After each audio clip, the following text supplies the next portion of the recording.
سلام دوستان، امروز میخوام بهتون بخش‌های مختلف پنل می مارکت رو آموزش بدم. وارد سایت می مارکت affiliates.com میشید و توی صفحه اول میبینید که یه سری اطلاعات کلی از سفارشات و پیامک‌هایی که ثبت کردید اینجا نمایش داده میشه.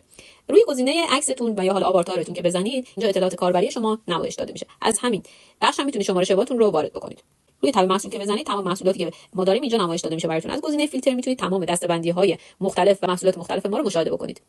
و حتی میتونید جنسیت رو، حتی قیمت رو، تمام اینا رو فیلتر بکنید و حتی میتونید قسمت فیلتر رو بزنید و براتون اینجا محصولات فیلتر شده نمایش داده میشه.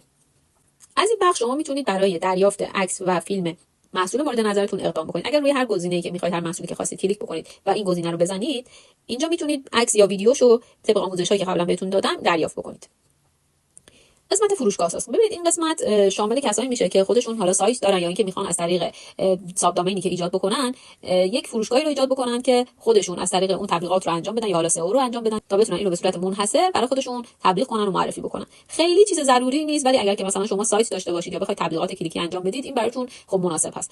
گزینه بعدی لندینگ پیج که باز دوباره از طریق تبلیغاتی که شما بخواید انجام بدید میتونید از طرف می مارکت براتون یک لندینگ پیج ایجاد بشه که برای تبلیغات حالا کلیکی یا هر تبلیغ دیگه که بخواید توی فضاهای مختلف مثل اینستاگرام یا حالا هر تبلیغی که بخواید انجام بدید براتون ما میتونیم ایجاد بکنیم که یه لندینگ پیج ایجاد بشه که تبلیغاتتون رو اون انجام بدید، یعنی که خودتون میتونید توسط این گزینه ساخت لندینگ پیج مورد نظرتون رو ایجاد بکنید. وارد تب گزارش میشید. روی گزینه فروش که بزنید، اینجا بر اساس تاریخ میتونید ببینید که چه مقدار پورسانتی رو دریافت کردید، چه تعداد سفارشی رو داشتید و اینکه تمام حالتهای مختلفش رو میتونید اینجا مشاهده بکنید که چه محصولاتی در حال پردازش هستن، چه محصولاتی مرجوع شدن و انصرافی در حال ارسال، و گزینه حمل که بزنید به صورت تفکیک شده همه اینا رو نشون میده خدمتتون.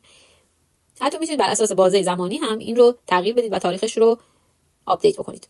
وارد گزینه پیامک میشیم. تو این قسمت نشون میده که شما چه سفارش هایی رو ثبت کردید برای مشتری و چه سفارش هایی مثلا انصراف خورده، پاسخگو نبوده مشتری یا در حال تماس هست. تمام اینها رو بهتون نمایش میده. و توی آموزش های قبلی بهتون گفتم که این قسمت پیامک برای این هستش که شما بتونید ثبت سفارش مشتری رو انجام بدید و این هم باز دوباره بر اساس تاریخ میتونید ببینید که چه تعداد پیامک هایی برای شما ثبت شده. روی هر کدوم هم که کلیک بکنید میگه که مثلا اون سفارش هایی که داشتید چه محصولی بوده و اینکه حالا وضعیتش به چه صورت هست. وارد تب محصول میشیم. از این بخش به شما نمایش داده میشه که خب چه محصولاتی رو فروختید و باز دوباره چه محصولاتی در حال ارسال، انصرافی، مرجوع شده و حالتهای مختلفش رو خدمت شما نمایش میده. باز دوباره بر اساس اینجا تاریخ شما میتونید تعیین بکنید که چه محصولاتی رو شما ثبت سفارش کردید.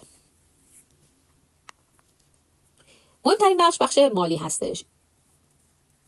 وارد تب مالی میشید و برای دیدن جزئیات اینکه چه درآمدی داشتید و چه پورسانتی اینجا کامل میتونید گزارش منحصر به خودش رو مشاهده بکنید. این قسمت میبینید بچه‌ها نوشته شده درآمد قطعی، یعنی اینکه اون میزان فروشی که شما داشتید به چه صورت است. روی هر کدوم از اینا که گفتم بهتون کلیک بکنید جزئیاتش رو به شما نمایش میده. ببینید مثلا به صورت اردیبهشت ما گفته که شما چه تعدادی فروختید، درآمدتون چطور بوده، خرداد، تیر و در حال حاضر مثلا شهریور ماه چه تعداد فروش و چه تعداد درآمدی داشتید.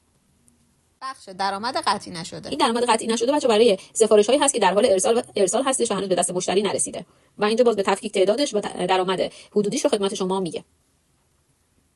این قسمت زیر مجموعه هم که اگر که شما بیاید زیر مجموعه بگیرید و کد معرف داشته باشید بهتون نشون میده که درآمد اون افراد برای شما به چه صورت هستش. هزینه خدمات و ارسال سفارشات مرجوع شده هم که باز برای شما صفر هستش چون شما هزینه رو پرداخت نمی‌کنید. کل درآمد شما تا این لحظه هم بهتون نمایش داده میشه که به چه صورت بود از روزی که شروع کردید فعالیت تا الان. ارزم حضور شما کل مبلغ واریز شده به حسابتون هم اینجا نمایش میده که بهتون نشون میده که توی چه تاریخی چه مبالغی برای شما واریز شده. کسورات هم که اینجا بهتون گفتم، ببینید یک سری توضیح هست که اینجا خدمتتون ارائه شده. مثلا مشتری میخواد یه کالایی رو جایگزین کنه یا حالا بنا به هر دلیلی افزایش مثلا ما با تفاوت بوده یا مثلا تعدیل پورسانت بوده یا هر مورد دیگه، تمام این توضیحاتش اینجا نوشته شده که بابت چی بوده این کسوراتی که خدمت شما انجام شده و طلب شما رو تا این لحظه بهتون نشون میده که به چه صورت هست. که وارد تب پشتیبانی میشید. ببینید اینجا ما کامل اومدیم هر آموزشی که به درد شما میخوره رو گذاشتیم و هر سوالی که دارید، تیکتی که بخواید ثبت بکنید اینجا برای شما به تفکیک آوردیم. ببین آموزش رایگانمون که شامل ویدیو هست، تمام ویدیوهای آموزشی ما، ترفندهایی که برای فروش میتونید استفاده بکنید و سوال دارید از پنل یا هر چیز دیگه ما اینجا خدمتتون به صورت ویدیو، صوت و حتی مقاله بارگذاری کردیم. از گزینه سوالات متداول هم میتونید استفاده بکنید. نکته هست که اینجا به صورت پیش‌فرض برای شما به وجود اومده که ما جوابش رو اینجا براتون به تفکیک گفتیم و با زدن گزینه علاوه اینجا میتونید جواباشو بگیرید. قسمت پیگیری سفارش هم اینجا ببینید اگر که بخواید که شما کد رهگیری پستی رو برای مشتری ارسال بکنید باید وارد تب گزارش و قسمت پیامک بشید. از اینجا میتونید حالا باز توی آموزش‌های قبلی بهتون گفتم چجوری باید کد رهگیری رو برای مشتری بفرستید. اینجا مثلا میایید شماره موبایل یا کد سفارش مشتری رو برمی‌دارید و از توی این قسمت پیگیری سفارش میایید بر اساس شماره موبایل یا شناسه سفارش مشتری اینجا میزنید و کد پیگیری مشتری رو، کد پیگیری پستی رو برای شما اینجا نمایش میده و میتونید برای مشتری بفرستید. قسمت تماس با ما ببینید اینجا میتونید تیکت ثبت بکنید یا حتی با شماره تلفن‌های ما در ارتباط باشید. مثلا اینجا گزینه ثبت تیکت رو که بزنید یه سری عناوین داره که درخواست واریز هستش. اگر که شما بخواید که پورسانتتون واریز بشه، جزئیاتش رو بدید، درخواست لغو سفارش یا درخواست، تمام این موارد رو اینجا خدمتتون میتونید دیکتش رو ثبت کنید و گزینه تایید رو بزنید و میره جلو.